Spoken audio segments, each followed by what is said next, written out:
You think you can come to my wedding in a cheap suit? The groom asked mockingly, calling security to kick me out of my daughter's wedding, but the security guards froze, whispering, "We can't. He's a VIP." Everyone in the hall held their breath. Before we continue, please subscribe to the channel and write in the comments what time it is where you are now.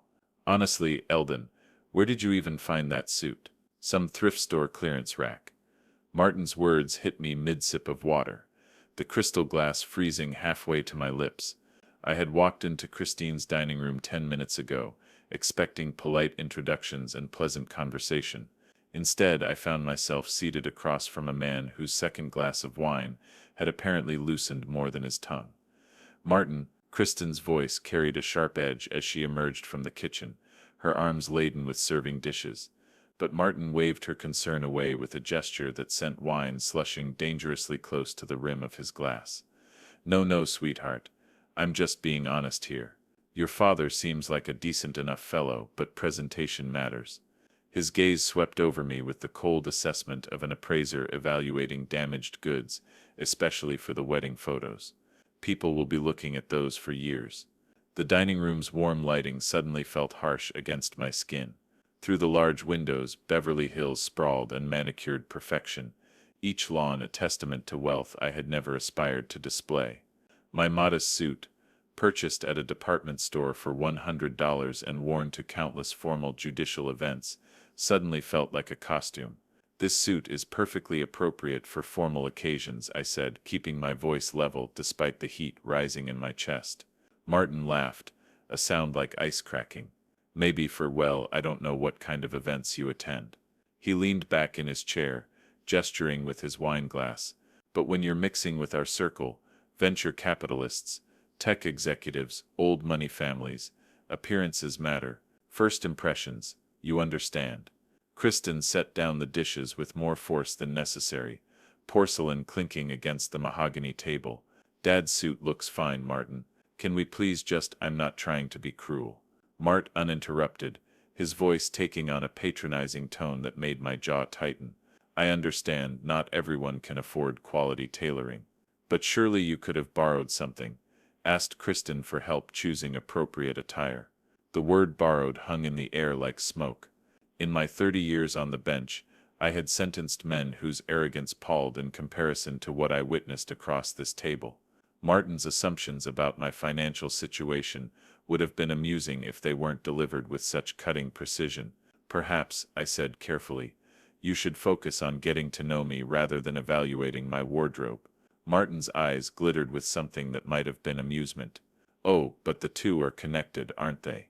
A man's clothes tell you everything about his station in life, his priorities, his circumstances."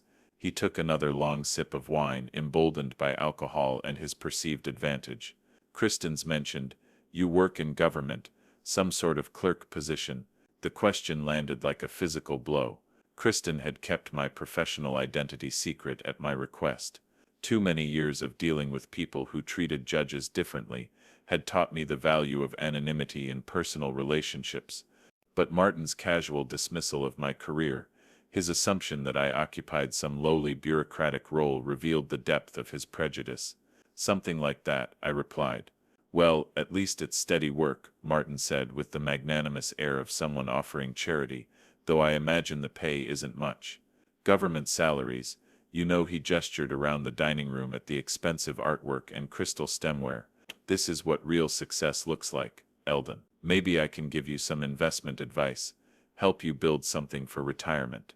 Kristen's face had gone pale, her hands twisted together in her lap. She opened her mouth to speak, but Martin continued his assault with the relentless momentum of a man convinced of his own superiority. "Actually, you know what? I'll handle the wedding expenses, all of them." He reached across the table and patted my hand with condescending familiarity. "No need for you to strain your budget trying to keep up with our standards.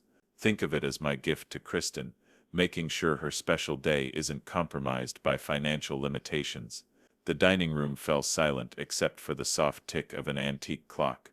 Kristen's eyes filled with tears of embarrassment, her carefully planned evening crumbling around her, and Martin sat there wine-flushed and satisfied, waiting for my grateful response to his generous offer.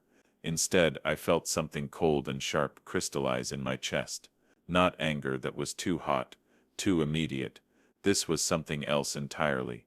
Recognition, perhaps, the same feeling I experienced when evidence revealed the true nature of a defendant standing before my bench. That's very thoughtful, I said quietly. Kristen suddenly pushed back from the table, her chair scraping against hardwood.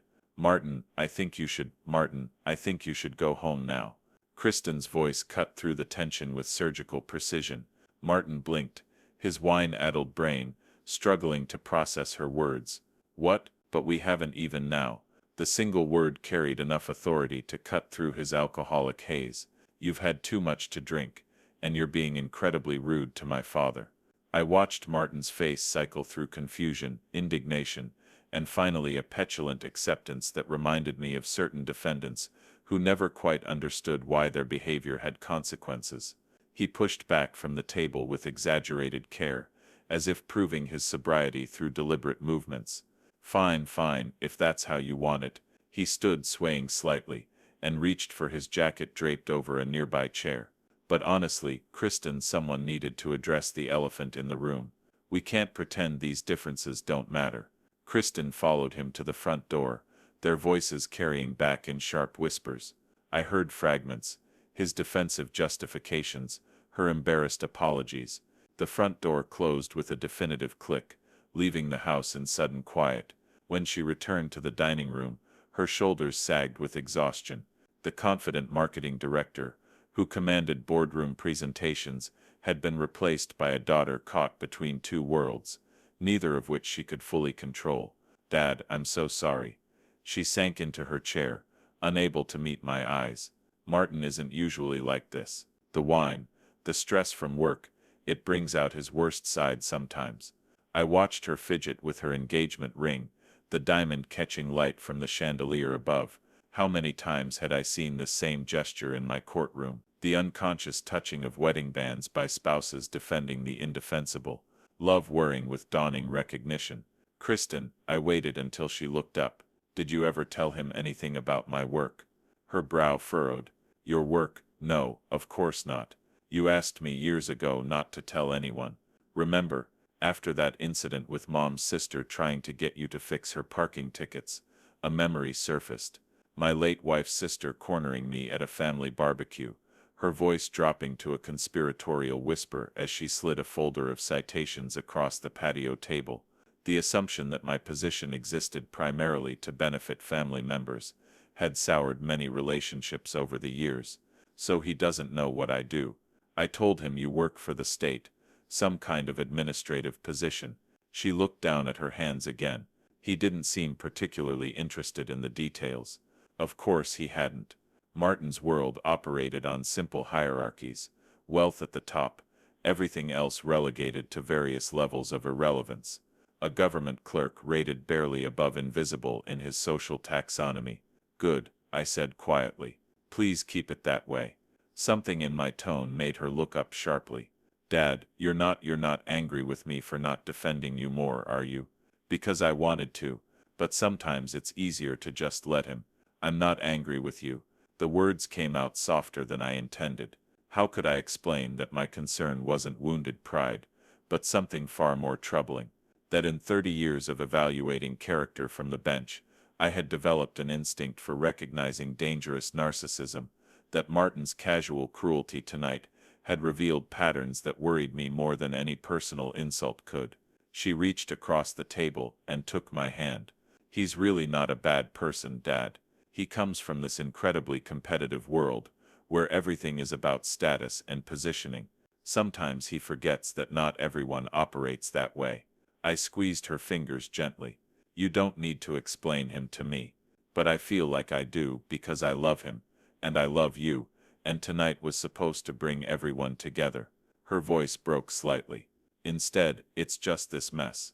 Looking at her face, so much like her mother's when Margaret was troubled, I felt the familiar weight of parental protection, not the hot anger that Martin's insults had provoked, but something deeper and more patient, a judge's instinct to gather evidence before rendering judgment. These things take time, I said, getting to know someone, understanding who they really are. It's a process. You'll give him another chance though when he's sober and properly apologetic. I nodded, though something in my chest had already shifted into a different mode entirely. Professional, watchful. Of course, she smiled, for the first time since Martin's departure, relief flooding her features. Thank you. I know once you really get to know each other. I squeezed her hand once more, then released it.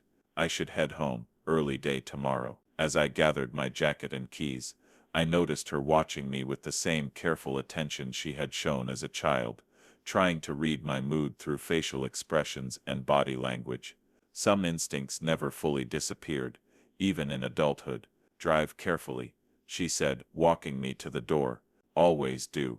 I kissed her forehead and stepped into the Beverly Hills evening, where perfect lawns stretched under perfect street lights, everything manicured and controlled. My car sat at the curb like a modest interruption in the luxury landscape, reliable but unremarkable, just like its owner. According to Martin Hargrove, the drive from Beverly Hills to Pasadena took me through the heart of Los Angeles, past the glittering towers of Century City, and into the sprawling neighborhoods where real people lived real lives. Traffic moved steadily on the 110, headlights and tail lights creating rivers of light in my rearview mirror. 45 minutes alone with my thoughts. 45 minutes to process what had just occurred. In my 3 decades on the bench, I had encountered every variation of human character imaginable, the desperate and the calculating, the genuinely remorseful and the pathologically entitled. I had learned to read the subtle signs, the way someone's jaw tightened when confronted with evidence, the telltale pause before a carefully constructed lie, the particular kind of indignation that arose when privilege was questioned. Martin Hargrove displayed classic symptoms of narcissistic entitlement, the casual cruelty masked as helpful observation, the inability to consider how his words affected others, the assumption that financial success granted him moral authority to judge and dismiss those he considered beneath him. I had seen men like him before. They appeared in my courtroom wearing expensive suits and confident smiles, certain their wealth and connections would insulate them from consequences. They spoke to their victims with the same patronizing tone Martin had used with me tonight, as if poverty or modest circumstances were character flaws that justified any treatment. The worst part wasn't the insults themselves, but what they revealed about how he saw Kristen.